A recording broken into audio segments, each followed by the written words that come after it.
Normally viral topic নিয়ে আমি একদমই কথা বলি না। আজকে ফার্স্ট টাইম একটা ভাইরাল টপিক নিয়ে কথা বলব।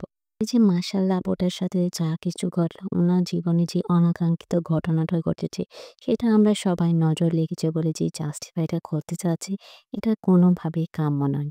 কারণ একটা হাসব্যান্ডের ক্যারেক্টার খারাপ হওয়াটার সাথে নজর লেগেছে, এটার কোনো সম্পর্ক আছে বলে আমার একদমই মনে হয় না। আমি অফলাইনে এমনও দেখেছি ৯-১০ বছর পর রিলেশন করে, খুব কষ্ট করে বিয়ে করে, খুব অল্প সময় সংসার করে তাদের সংসার ভেঙে গিয়েছে। তাহলে এখানে কিভাবে নজর লাগলো? উনারা তো কোনো সোশ্যাল মিডিয়া ইউজ করে না।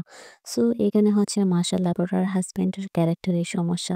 এখানে নজর লাগার কিছু নেই।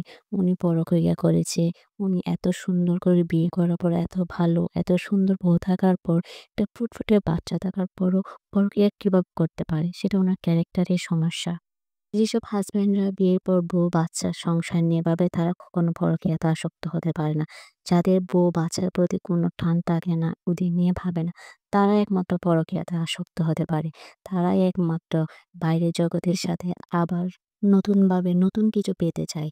তারা এসব পরকীয়ার জগতে যায় না। সো আমার ছেলে বা মেয়ে সবারই উচিত আমাদের ক্যারেক্টারটা ঠিক করা, আমাদের নিজস্ব পার্সোনালিটি বৈশিষ্ট্যটা ঠিক করা।